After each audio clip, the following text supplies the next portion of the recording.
Rod বেঁধে floor ঢালাই দিলে কি লাভ হয় জানতে পারবেন আজকের এই ভিডিও থেকে। ওয়েলকাম এভরিওয়ান, আসসালামু আলাইকুম। আশা করি আপনারা সকলে ভালো আছেন। আল্লাহর রহমতে আপনাদের দোয়ায় আমিও খুব ভালো আছি। আমার এই ভিডিওটা দেশ ও প্রবাস থেকে যারা দেখবেন বা দেখতেছেন তারা অবশ্যই লাইক কমেন্ট শেয়ার করে পাশে থাকবেন। এমন নিত্য নতুন ভিডিও পেতে এখনই আমাদের চ্যানেলটাকে সাবস্ক্রাইব করুন। রড বেঁধে ফ্লোর ঢালাই দিলে কি লাভ হয়? দর্শক, রড বেঁধে যদি ফ্লোরটা ঢালাই দেওয়া হয় তাহলে ফ্লোর কখনোই ফাটবে না। ফ্লোর থাকবে আজীবনকাল স্ট্রং।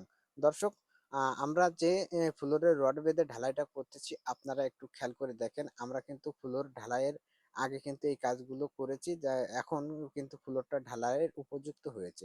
দর্শক, আমরা প্রত্যেকটা রড কিন্তু বিমের রডের নিচেদের দিয়ে কিন্তু হুক করে দিয়েছি, যাতে করে এপাশে হুক করে দিয়েছি এবং ওই মাথায়ও কিন্তু আমরা হুক করে দিয়েছি। দুই মাথায় যদি হুক থাকে তাহলে কখনোই এই ফ্লোর বসে যাওয়ার সম্ভাবনা থাকবে না, ফাটল আসবে না।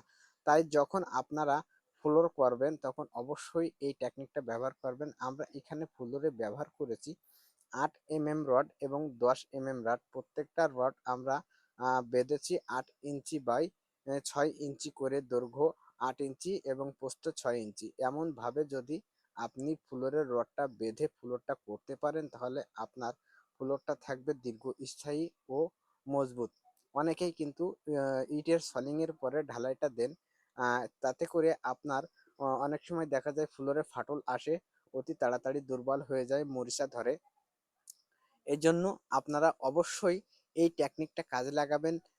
ইটের সলিং ছাড়া এই রডের কিন্তু সীমিত খরচ বেশি, কারণ আপনার ১ নম্বর ইটের জায়গায় যদি সেই টাকাতে রড কেনেন তাহলে অবশ্যই আপনার ফ্লোরের রড হয়ে যাবে এবং আপনার ফ্লোরটাও থাকবে স্ট্রং। তাই অতি তাড়াতাড়ি নষ্ট হবে না। আর ইটের সলিং এর পরে যদি ঢালাইটা করেন তাহলে কিন্তু নিচের থেকে নোনা এসে আপনার অতি তাড়াতাড়ি ঢালাইটা দুর্বল হয়ে নষ্ট হয়ে যাবে। আর এইভাবে যদি ঢালাইটা করতে পারেন তাহলে আপনার ফ্লোর থাকবে আজীবনকাল দীর্ঘস্থায়ী ও মজবুত। তাই যখন ঢালাইটা করবেন বা এই ফ্লোরটা করবেন তখন অবশ্যই এমনভাবে রড দিয়ে ঢালাইটা করবেন। আমরা এখানে প্রত্যেকটা রড কিন্তু বিমের রডের ভিতর দিয়ে দিয়েছি, আপনারা দেখতেই পাচ্ছেন। এমনভাবে যদি ফ্লোর করা হয় তাহলে কিন্তু ফ্লোর অনেক মজবুত হবে। আর সবথেকে বড় কথা হচ্ছে কিনা ক্লিয়ার কভারিং। আপনারা যখন ফ্লোরে রড বেঁধে ঢালাই করবেন তখন